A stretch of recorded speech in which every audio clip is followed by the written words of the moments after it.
Welcome to বিজ্ঞান gallery. এই ভিডিওতে 2024-25 একাডেমিক ইয়ারে এনসিইআরটি সিলেবাস অনুযায়ী দশম শ্রেণীতে তোমাদের যে সায়েন্স এক্সাম হবে সেই সায়েন্স সাবজেক্টের যে 12 নম্বর চ্যাপ্টার আছে সেই চ্যাপ্টারটা মেইনলি ফিজিক্সের উপর, সেটা হচ্ছে তড়িৎ চ্যাপ্টার। এই চ্যাপ্টার থেকে কি কি প্রশ্ন পরীক্ষায় আসবে, যেমন হাফ ইয়ারলি এক্সামে কি কি প্রশ্ন আসতে পারে, প্রি বোর্ড এক্সামে কি কি প্রশ্ন আসবে এবং মাধ্যমিক ফাইনাল এক্সামে বা বোর্ড ফাইনাল এক্সামে কি কি প্রশ্ন আসবে তারই সাজেশন এই ভিডিওতে আনসার সহযোগে তুলে ধরেছি। আশা করি পুরোটা ভিডিও যদি একটানা দেখো এবং ভিডিওর দেওয়া প্রশ্নগুলি যদি তোমরা ফলো করো তাহলে বিগত বছরগুলির মতো এবছরও তোমরা 100% কমন পাবে। আমি এর আগে আমার এই চ্যানেলে যে ভিডিওগুলি দিয়েছি 2024-25 একাডেমিক ইয়ারের জন্য, আমি প্রথমে দিয়েছি আলোক চ্যাপ্টার, ফিজিক্সের প্রথম চ্যাপ্টার। এই চ্যাপ্টারে সাজেশন দিয়েছি। যারা এই ভিডিওটা দেখনি তারা এই ভিডিওর ডেসক্রিপশনে দেওয়া লিঙ্ক থেকে ওই ভিডিওটা দেখে নিতে পারবে। এছাড়া আমি কেমিস্ট্রির উপরে একটা ভিডিও দিয়েছি, সেই ভিডিওটা থাম্বনেল দেখতে পাচ্ছ, সেটারও লিঙ্ক এই ভিডিওর ডেসক্রিপশনে দেওয়া আছে। তাছাড়া বায়োলজির উপরে দিয়েছি, বায়োলজির ছোট প্রশ্ন 39টি ছোট প্রশ্ন আনসার সহযোগে দিয়েছি, ওই ভিডিওটাও ভিডিওর লিঙ্কও এই ভিডিওর ডেসক্রিপশনে দেওয়া আছে। তাছাড়া 2+5=7 মার্কের বড় প্রশ্নের সাজেশন দিয়েছি জীবন প্রক্রিয়াসমূহ থেকে। এবার আমি দেখে নিচ্ছি তোমাদের যে এই চ্যাপ্টার অর্থাৎ তড়িতের উপর কি কি প্রশ্ন তোমাদের হাফ ইয়ারলি, প্রি বোর্ড এবং ফাইনাল এক্সামে আসবে এবং তার কোয়েশ্চন প্যাটার্ন কি হবে সেটা দেখে নিচ্ছি। দেখো, আমি যে কোয়েশ্চন প্যাটার্ন দেখিয়েছি এই ভিডিওতে সেটা সম্পূর্ণ Tripura board of secondary education অনুযায়ী। যারা অন্যান্য বোর্ডের আছো অথচ তোমাদের এনসিইআরটি সিলেবাস, তোমরা অবশ্যই এই ভিডিওটা ফলো করবে। তবে মনে রাখবে তোমাদের কোয়েশ্চন প্যাটার্নটা মিলবে না, এটা শুধু টিবিএসসি বোর্ডের ক্ষেত্রেই মিলবে। টিবিএসসি বোর্ড অনুযায়ী হাফ ইয়ারলি এক্সামে এই চ্যাপ্টার থেকে কি কি থাকবে, থাকছে এমসিকিউ কোয়েশ্চন একটা থাকবে, আর থাকবে 1 মার্কের শর্ট আনসার দুটা থাকবে 2 মার্ক, আর থাকবে কি 2 মার্কের একটা শর্ট আনসার থাকবে, আর থাকবে 3 মার্কের একটা শর্ট আনসার কোয়েশ্চন, 4 মার্কের একটা কোয়েশ্চন, 5 মার্কের একটা কোয়েশ্চন, টোটাল থাকবে এই চ্যাপ্টার থেকে 17 নম্বর। আবারও বলছি, হাফ ইয়ারলি এক্সামে এই চ্যাপ্টার থেকে টোটালে তোমরা পাবে 17 মার্ক। তাহলে এবার মাধ্যমিক ফাইনালে এবং প্রি বোর্ড এক্সামে এই চ্যাপ্টার থেকে থাকবে শর্ট কোয়েশ্চন 1 মার্কের একটা, আর থাকবে 4 মার্কের একটা কোয়েশ্চন, অর্থাৎ টোটাল এই চ্যাপ্টার থেকে প্রি বোর্ড এবং ফাইনাল এক্সামে তোমরা পাবে 5 মার্কস। আবারও বলছি, মাধ্যমিক ফাইনাল এবং প্রি বোর্ড এক্সামে এই চ্যাপ্টার থেকে শুধু দুটা প্রশ্ন পাবে, দুটা প্রশ্নের টোটাল থাকবে 5 মার্ক। তাহলে এবার আমি দেখে নিচ্ছি ছোট প্রশ্ন আনসার সহযোগে। দেখো, আমি যে ছোট প্রশ্নগুলি দিয়েছি এখানে এমসিকিউ বলে আলাদা কোনো কোয়েশ্চেন দেইনি, আমি যে কোয়েশ্চেন দিছি এখান থেকে এমসিকিউ কমন আসবে। দেখো, প্রথম কোয়েশ্চেন কি দিয়েছি, ভোল্টমিটার কি কাজে ব্যবহার করা হয়। আবার বলছি, ভোল্টমিটার কি কাজে ব্যবহার করা হয়। আনসার হচ্ছে তড়িৎ বিভব পরিমাপ করতে ব্যবহার করা হয় ভোল্টমিটার। আনসারটা লিখে নাও তোমরা, তড়িৎ বিভব পরিমাপ করতে ভোল্টমিটার ব্যবহৃত হয়। এর পরের কোয়েশ্চনটা হচ্ছে একটি আদর্শ ভোল্টমিটারের রোধ কত। তোমরা সবাই জানো আদর্শ ভোল্টমিটারের রোধ হচ্ছে অসীম, তাহলে তোমরা লিখে নাও আনসার হচ্ছে অসীম।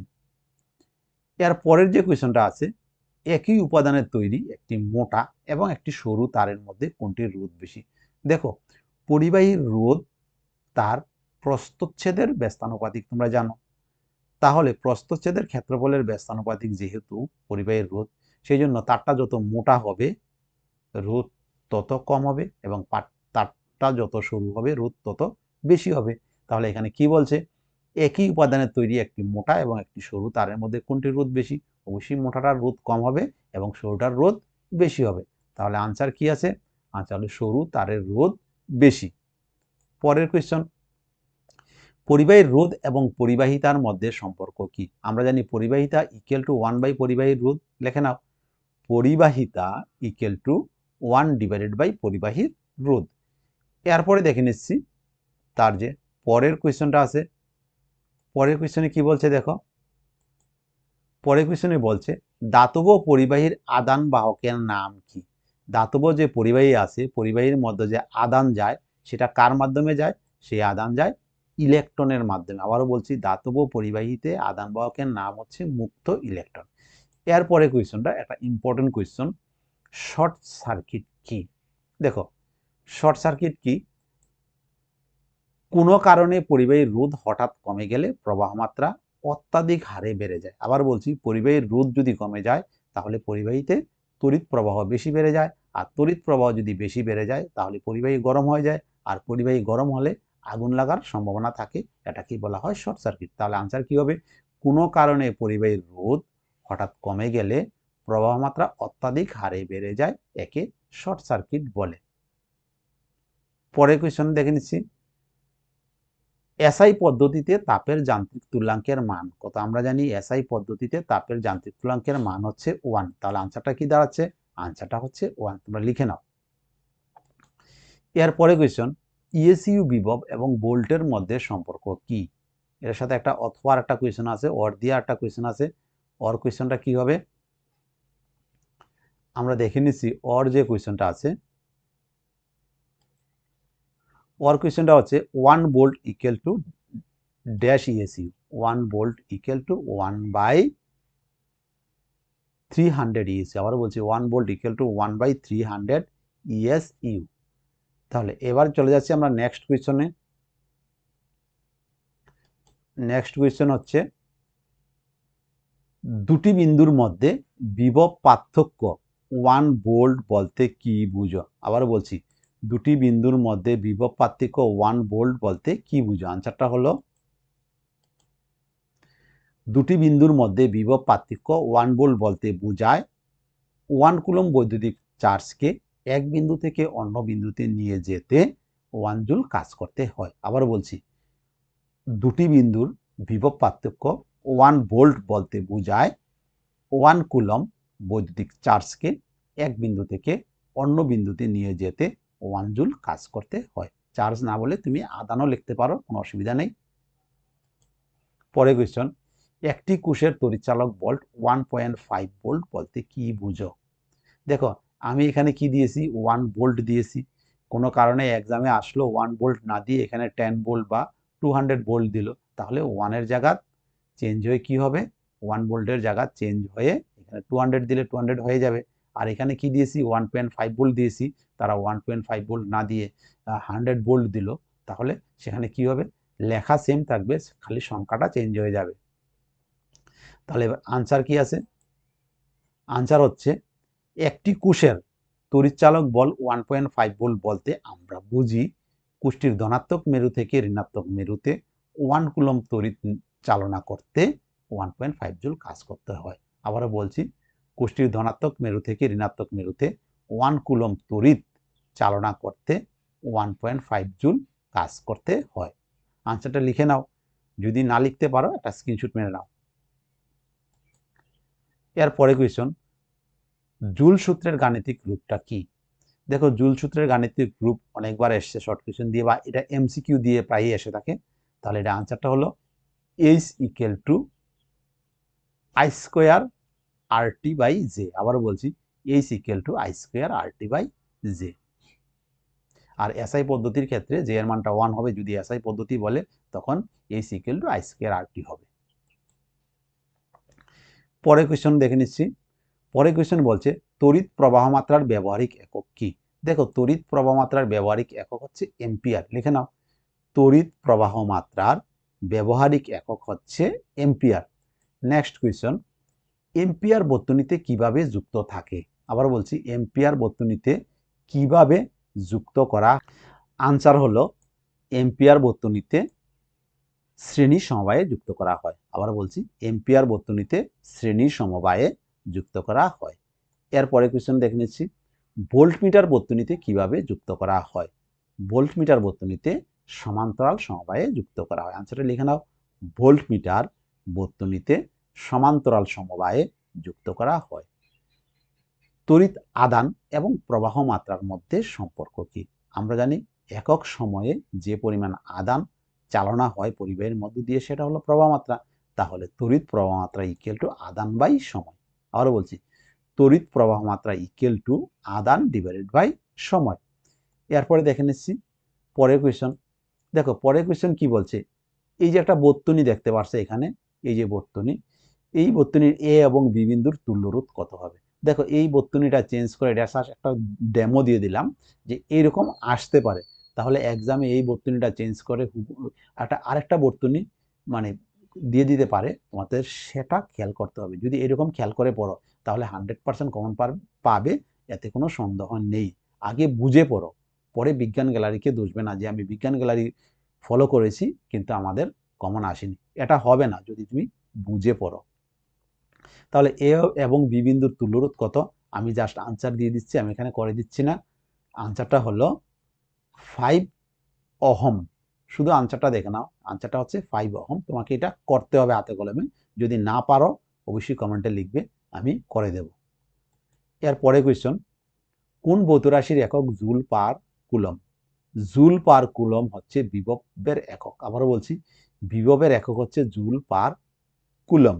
আনসারটা লিখে নাও, তড়িৎ বিভব। এর পরের কোয়েশ্চন, আদানের সিজিএস এবং এসআই একক কি?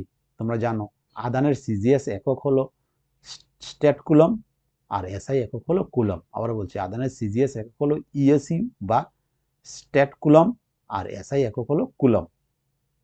নেক্সট প্রশ্ন, একটি আদর্শ এমিটারের রোধ কত? দেখো আদর্শ এমিটারের রোধ হচ্ছে 0। আবার বলছি, একটি আদর্শ এমিটারের রোধ হচ্ছে 0। পরের কোশ্চেনে চলে যাচ্ছি।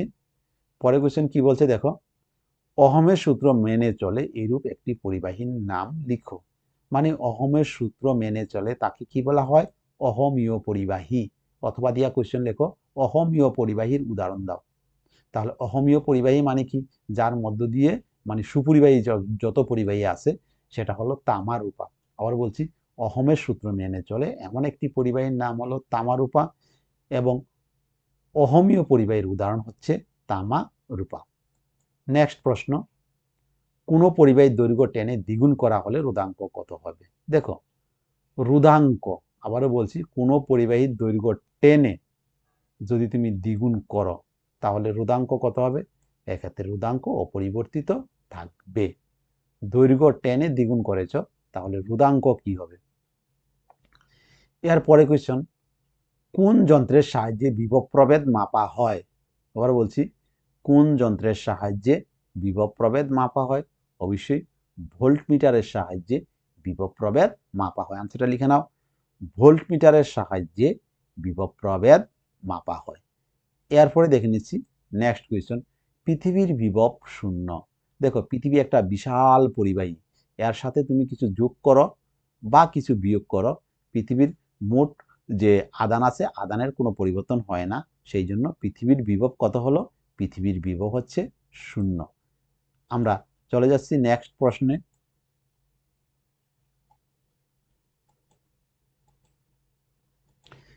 নেক্সট প্রশ্নটা হচ্ছে, ফিউজ তার কি দিয়ে তৈরি? Very important question. ফিউজ তার হচ্ছে টিন এবং সীসার সংকর ধাতু দিয়ে তৈরি। তাহলে কোয়েশ্চনটা কি? ফিউজ তার কি দিয়ে তৈরি বা ফিউজ তারে কোন উপাদান দিয়ে তৈরি, অথবা বলতে পারি ফিউজ তারের উপাদানগুলি কি কি? তাহলে আনসারটা কি হবে? আনসারটা হবে ফিউজ তার টিন এবং সীসার সংকর ধাতু দিয়ে তৈরি। এটা এমসিকিউ হিসাবে দিতে পারে। পরে কোয়েশ্চন, বিওটি বা কিলো ওয়াট আওয়ার কিসের একক? তোমরা জানো বিওটি হচ্ছে বৈদ্যুতিক শক্তি পরিমাপের একক।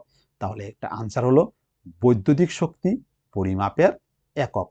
পরের কোয়েশ্চন, তড়িৎ শক্তির বাণিজ্যিক একক কি? তাহলে তড়িৎ শক্তির বাণিজ্যিক একক কি দাঁড়ালো? তড়িৎ শক্তির বাণিজ্যিক একক হচ্ছে বিওটি বা কিলো ওয়াট ঘন্টা। নেক্সট প্রশ্ন বলছে, তড়িৎ বিভব এবং কৃতকার্যের মধ্যে সম্পর্ক কি? বিভব হচ্ছে কৃতকার্য বাই আদান। আবার বলছি, তড়িৎ বিভব হচ্ছে কৃতকার্য বাই আদান। যদি লিখে না থাকো এটা স্ক্রিনশট মেরে নাও। তাহলে আমি এখানে কি দিলাম? 27টা ছোট প্রশ্ন দিলাম এবং প্রত্যেকটা কোয়েশনের আনসার সহযোগে আমি দিয়ে দিলাম। কোয়েশনটি একটু বুঝে পড়ো, একটু ব্যতিক্রম হলে যদি হাফিয়ালিতে এমসিকিউ দেয় এখান থেকেই দেবে, কোনো চিন্তা করার কারণ নেই। এবার চলে যাচ্ছি আমি ব্রড কুয়েশনে। ব্রড কুয়েশনে কি বলেছে দেখো, ব্রড কুয়েশনে আমরা প্রথম প্রশ্নে যাচ্ছি। প্রথম প্রশ্নে আমি দিয়েছি যে তড়িৎ প্রবাহের এসআই এককের সংজ্ঞা দাও। তড়িৎ প্রবাহের এসআই একক তোমাদের জানা, মানে এম্পিয়ারের সংজ্ঞা দাও। তোমাকে লিখতে হবে এম্পিয়ার কাকে বলে। আমি বড় প্রশ্নের আনসার দেইনি, কারণ বড় প্রশ্নের আনসার দিলে অযথা ভিডিওটা অনেক বড় হয়ে যাবে। তোমাদের যদি আনসার লাগে অবশ্যই চ্যাপ্টার ওয়াইজ ভিডিও দেওয়া আছে, সেগুলি দেখে নেবে। এরপরে কোয়েশ্চন, তড়িৎচালক বল এবং বিভব প্রভেদের মধ্যে পার্থক্য লিখো। আবার বলছি, তড়িৎচালক বল এবং বিভব প্রভেদের মধ্যে পার্থক্য লিখো। এরপরে কোয়েশ্চন, তড়িৎ প্রবাহের তাপীয় ফল সংক্রান্ত জুলের সূত্রগুলি লিখো। আমার তো মনে হয় এই বছর এই কোয়েশ্চনটা আসবে, অনেক বেশি ইম্পর্টেন্ট এই কোয়েশ্চনটা। আবারও বলছি, হাফিয়ালিতে তো আসবে 100%। এই কোয়েশ্চন আবারও বলছি, এই যে তড়িৎ প্রবাহের তাপীয় ফল সংক্রান্ত জুলের সূত্রটি লিখো, হাফিয়ালিতে আসবে 100%, এতে কোনো সন্দেহ নেই। তবে ফাইনালেও খুব বেশি ইম্পর্টেন্ট এই কোয়েশ্চনটা। এরপরে কোয়েশ্চন, রোধাঙ্ক কাকে বলে, ইহা কি কি বিষয়ের উপর নির্ভরশীল। কোয়েশ্চনটা লিখে নাও, রোধাঙ্ক কাকে বলে, ইহা কি কি বিষয়ের উপর নির্ভরশীল। নেক্সট কোয়েশ্চন, তামার রোধাঙ্ক 1.76 ইন্টু 10⁸8। দেখো এই যে -10⁸8টা পাওয়ারে যাবে। আবার বলছি 1.6 ইন্টু 10⁻⁻8 ওহম মিটার বলতে কি বুঝো। দেখো এখানে একটা ইন্টারেস্টিং প্রশ্ন, এই যে 5 নম্বর কোয়েশ্চনটা, একটু বুঝো কোয়েশ্চনটা। দেখো আমি তোমাকে কি দিয়েছি, তামার রোধাঙ্ক 1.76 ইন্টু 10⁻⁻8 ওহম মিটার বলতে কি বুঝো। কিন্তু এক্সামে কি করবে, এক্সামে হয়তো এই সংখ্যাটা নাও দিতে পারে, না দিয়ে বলতে পারে তামার রোধাঙ্ক 1.7 ইন্টু 10⁻⁻8 বলতে কি বুঝো। আবার দিতে পারে 1.7 ইন্টু 10⁻⁻6, 8 না দিয়ে -6 ওহম সেন্টিমিটার দিতে পারে। আবারও বলছি ওহম সেন্টিমিটার দিতে পারে। এই কোয়েশ্চনটা আবার চেঞ্জ করে আসতে পারে, যেমন তারা বলতে পারে 0 ডিগ্রি সেন্টিগ্রেড উষ্ণতায় তামার রোধাঙ্ক 1.6 ইন্টু 10⁻⁻6 ওহম সেমি বলতে কি বুঝে। এখানে টেম্পারেচার লাগিয়ে দিতে পারে। তাহলে আনসার কি হবে, আনসারটা যদি একটু বুঝে পড়ো তাহলে অনেকগুলি কোয়েশ্চেনের আনসার তোমরা দিয়ে দিতে পারবে। সেই জন্য আমি আগে থেকেই বলছি, আমি যে কোয়েশ্চেনগুলি দিচ্ছি ঘুরিয়ে ফিরিয়ে এই কোয়েশ্চেনটি এক্সামে আসবে। এই কোয়েশ্চেনগুলিকে বিভিন্ন অ্যাঙ্গেল থেকে একটু বুঝে পড়ে নাও, তাহলে 100% কমন পেয়ে যাবে। এরপরের যে কোয়েশ্চেন আছে, এরপরে কোয়েশ্চেন হলো তড়িৎ পরিবাহিতাঙ্ক কাকে বলে, অর্থাৎ পরিবাহিতাঙ্ক কাকে বলে। নেক্সট প্রশ্ন আমরা দেখে নিচ্ছি, বৈদ্যুতিক ক্ষমতা কি, এর সহিত তাপমাত্রার সম্পর্ক কি। আবার বলছি, বৈদ্যুতিক ক্ষমতা কি, এর সহিত তাপমাত্রার সম্পর্ক কি। নেক্সট প্রশ্ন, রোধের শ্রেণী সমবায়ের ক্ষেত্রে তুল্য রোধের মান নির্ণয় করো। মানে এটা কি, R=R1 + R2 + R3 এই সম্পর্কটা প্রতিষ্ঠা করতে হয়। বলেছে রোধের শ্রেণী সমবায়ের ক্ষেত্রে তুল্য রোধের মান কত। তাহলে পরে কোয়েশ্চেন কি হবে, রোধের সমান্তরাল সমবায়ের ক্ষেত্রে তুল্য রোধের মান নির্ণয় করো।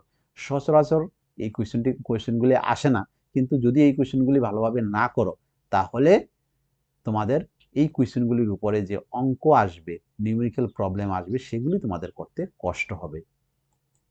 পরের কোয়েশ্চেন, মিটারের এমিটারের রোধ খুব কম কিন্তু ভোল্টমিটারের রোধ খুব বেশি হওয়া প্রয়োজন কেন। আবার বলছি, এমিটারের রোধ খুব কম কিন্তু ভোল্টমিটারের রোধ খুব বেশি হওয়া প্রয়োজন কেন। দেখাও যে সমান্তরাল সমবায়ে যুক্ত একাধিক রোধের তুল্য রোধ সমবায়ের মধ্যে ক্ষুদ্রতম রোধ অপেক্ষা কম। আবার বলছি, দেখাও যে সমান্তরাল সমবায়ে যুক্ত একাধিক রোধের তুল্য রোধ সমবায়ের ক্ষুদ্রতম রোধ অপেক্ষা কম। তুল্য রোধটা কি, সমবায়ের যে ক্ষুদ্রতম রোধ আছে সেখান থেকেও কম হবে সমান্তরাল সমবায়ের তুল্য রোধ। পরের প্রশ্ন, বিওটি কি, এর সহিত জুলের সম্পর্ক কি। এটা একটা ইম্পর্টেন্ট প্রশ্ন, দেখে নিচ্ছি। নেক্সট প্রশ্ন, নেক্সট প্রশ্নে কি বলছে, একটি ভালভের গায়ে 220 ভোল্ট 100 ওয়াট লেখা আছে, এর তাৎপর্য কি। কোশ্চেনটা এভাবে না দিয়ে বলতে পারে একটি বাল্বের গায়ে 220 ভোল্ট 100 ওয়াট লেখার অর্থ কি, বা একটি বাল্বের গায়ে 220 ভোল্ট 100 ওয়াট লেখা আছে, তার তাৎপর্য ব্যাখ্যা করো। এভাবে আসতে পারে কোয়েশ্চনটা। পরের যে প্রশ্ন দেখো, এখানে কি দিয়েছি, আমি 2 ওহম 3 ওহম 6 ওহম মানের তিনটি রোধকে কিভাবে যুক্ত করলে তুল্য রোধের মান হবে 4 ওহম। আবারও বলছি, তিনটা রোধ, একটা হচ্ছে 2 ওহম, একটা হচ্ছে 3 ওহম, একটা হচ্ছে 6 ওহম, কিভাবে যুক্ত করলে তুল্য রোধের মান 4 ওহম হবে। পরের কোয়েশ্চন, 2.5 ওহম রোধ বিশিষ্ট একটি তারের মধ্য দিয়ে 1.5 এম্পিয়ার তড়িৎ প্রবাহ 1 ঘন্টা ধরে চালনা করলে কি তাপ উৎপন্ন হবে। দেখো, এই যে আমি কোয়েশ্চনটা দিয়েছি, এই কোয়েশ্চনটা সম্পূর্ণ কি জুলের সূত্রের ফর্মুলা দিয়ে। তাহলে যদি জুলের সূত্র এক্সামে আসে তাহলে অবশ্যই মনে রাখবে তোমাদের জুলের সূত্রের উপরে কোনো অঙ্ক আসবে না। আবারও বলছি, যদি জুলের সূত্র এক্সামে আসে তাহলে জুলের সূত্রের উপরে কোনো অঙ্ক আসবে না, আর জুলের সূত্র যদি না আসে অবশ্যই অঙ্ক আসবে। পরের কোয়েশ্চন, তুল্যরোধ নির্ণয় করো যখন 4 ওহম এবং 6 ওহম মানের দুটি রোধ সমান্তরাল সমবায়ে যুক্ত। তাহলে কি দিছে, অর্থাৎ তারা বলেছে যে 6 ওহম এবং 4 ওহমের দুইটা রোধ আছে, সমান্তরাল সমবায়ে যুক্ত আছে, তাদের তুল্যরোধ কত। তাহলে এক্সামে এরকম নাও দিতে পারে, তারা বলতে পারে যে 3 ওহম 8 ওহম মানের দুটি রোধ সমান্তরাল সমবায়ে যুক্ত, তাদের তুল্যরোধ কি হবে। তাহলে কোয়েশ্চনটা কি কোয়েশ্চনের এই যে সংখ্যাগুলিকে চেঞ্জ করে দিতে পারে। অর্থাৎ সেই জন্য আমি বলেছি নিউমেরিক্যাল প্রবলেমগুলি একটা কোয়েশ্চন করো, সেই কোয়েশ্চনটাকে স্যাম্পল হিসাবে করো বা ডেমো হিসাবে করো, এবং এইরূপ আরো অনেক কোয়েশ্চন সংখ্যা চেঞ্জ করে দিতে পারে। আমি আবারও বলছি, পরে বিজ্ঞান গ্যালারিকে দুষবে না, পড়ো, বুঝে পড়ো যদি তুমি 100% কমন পেতে চাও। পরের প্রশ্নে কি বলছে, 6 ওহম মানের তিনটি রোধ সমান্তরাল সমবায়ে যুক্ত। এবার তারা এখানে কি দিয়েছে, 6 ওহম মানের তিনটা রোধ সমান্তরাল সমবায়ে যুক্ত, তাহলে তুল্য রোধ কত হবে। এখানে 6 না দিয়ে তারা বলে দিল যে 12 ওহম 12 ওহম মানের তিনটি রোধ সমান্তরাল সমবায়ে যুক্ত, তাদের তুল্য রোধ কত। এরকম কোয়েশ্চনও তোমাদের বইয়ে আছে। এরপরে দেখে নিচ্ছি পরের যে কোয়েশ্চন, কি বলছে, 12 ওহম মানের তিনটি রোধ সমান্তরাল সমবায়ে যুক্ত, তুল্য রোধ কত হবে। আমি একটু আগে বলেছি, সেম কোয়েশ্চনে আমি দুইবার দিয়ে দিয়েছি। এরপরে আমি যেটা বলছি সেটা হচ্ছে মোস্ট ইম্পর্টেন্ট। দেখো, আমি এখানে কি দিয়েছি, V equal to IR. V equal to IR মানে এটা অহমের সূত্র। অহমের সূত্র তো গত বছর অর্থাৎ 2023-24 ফাইনালে অহমের সূত্র এসে গেছে, সুতরাং এবার আসবে না। অহমের সূত্র দিয়ে অঙ্ক আসলে আসতে পারে, সেই জন্য আমি দিয়েছি V equal to IR, S equal to I square R T, R equal to R1 R2 plus R3, 1/r equal to 1/r1 plus 1/r2 plus R3। এই সূত্র প্রয়োগ করে অঙ্ক আসতে পারে। এখানে আমি কি দিয়েছি, এখানে আমি সূত্র দিয়েছি, এখানে আমি 4 ধরনের সূত্র দিয়েছি। যদি তোমাদের এই পরীক্ষাতে অঙ্ক আসে তাহলে এই সূত্র প্রয়োগ করে অঙ্ক আসবে। আর যদি তোমাদের অঙ্ক আসে, হাফ ইয়ারলিতে তো একটা অঙ্ক আসবে, এর মধ্যে কোনো সন্দেহ নেই, কিন্তু আমি বলছি প্রিবোর্ড এবং ফাইনালের কথা। তাহলে প্রিবোর্ড এবং ফাইনাল এক্সামে তোমাদের যে একটা 4 মার্কের বড় প্রশ্ন থাকবে, সেই বড় প্রশ্নের মধ্যে অনেক সময় একটা 2+2 দিয়ে দিল, হ্যাঁ, আর 3+, আর যদি জুলের সূত্র আসে তার সাথে 1 মার্ক একটা ছোট প্রশ্ন দিয়ে দিবে। 1 মার্কের একটা কোয়েশ্চেন দিয়ে দিতে পারে, যেমন এখানে 12 ওহম মানের তিনটি রোধ সমান্তরাল সমবায়ে যুক্ত হলে তাদের তুল্য রোধ কত, এরকম কোয়েশ্চনও তোমাদের 1 মার্ক হিসাবে দিয়ে দিতে পারে। এরপরে দেখে নিচ্ছি আমরা নেক্সট কোয়েশ্চন। কি বলছে, একটি ইলেকট্রিক মোটর 220 ভোল্ট উৎস থেকে 0.5 এম্পিয়ার তড়িৎ প্রবাহ গ্রহণ করে। মোটরটির ক্ষমতা এবং ইহা 2 ঘন্টায় কত পরিমাণ তড়িৎ শক্তি খরচ করে তা নির্ণয় করে। দেখো, আমি এর থেকে অনেক কম কোয়েশ্চেন দিলে পারতাম। আমি যেহেতু বছরের প্রথম আমি তোমাদের সাজেশন দিয়েছি, সেজন্য একটু কোয়েশ্চেন বেশিই দিয়েছি। অর্থাৎ এমনভাবে কোয়েশ্চেন আমি দিয়েছি যেন কোথাও তোমাদের মানে মিস না যায়, সবই যেন কমন পড়ে, সেই জন্য আমি কোয়েশ্চেন একটু বেশি করে দিয়েছি। তোমরা যদি কম কোয়েশ্চেনের ভিডিও পেতে চাও তাহলে অবশ্যই চ্যানেলটাকে তোমরা সাবস্ক্রাইব করে নাও। আর লাস্ট মিনিট অর্থাৎ পরীক্ষার আগে কম করে কোয়েশ্চেন দিয়ে আমি ভিডিও বানাবো, সেখানে তোমরা কম কোয়েশ্চেনের ভিডিও পেয়ে যাবে, অর্থাৎ কম কোয়েশ্চেন এই চ্যাপ্টারের উপর পেয়ে যাবে। এর পরের কোয়েশ্চেন কি দিছি, কোনো বাড়িতে দেখো 220 ভোল্ট 100 ওয়াটের দুটি বাতি প্রতিদিন 4 ঘন্টা জ্বালানো হলে 1 মাসে ব্যয়িত বৈদ্যুতিক শক্তি এবং খরচ কত হবে। প্রতি ইউনিট বিদ্যুতের মূল্য কত আছে, 4 টাকা। দেখো আমি কি দিয়েছি, আমি যে কোয়েশনটা দিয়েছি এখানে 2টা বাতি না দিয়ে 3টা বাতি দিতে পারে, 4 ঘন্টা না দিয়ে 6 ঘন্টা দিতে পারে, এখানে প্রতি ইউনিট বিদ্যুতের মূল্য 4 টাকা না দিয়ে 2 টাকা দিতে পারে বা 6 টাকা দিতে পারে। সেই জন্য আমি বলছি তোমরা কোয়েশনটা পড়ো, কোয়েশনটা করো, একটু বুঝে পড়ো যে সংখ্যাটি চেঞ্জ করলে তোমাদের কি হবে। আশা করি তোমরা বুঝতে পেরেছো। তাহলে এবার ভিডিওটাকে লাইক দিয়ে তোমরা সকলের মধ্যে শেয়ার করে নাও।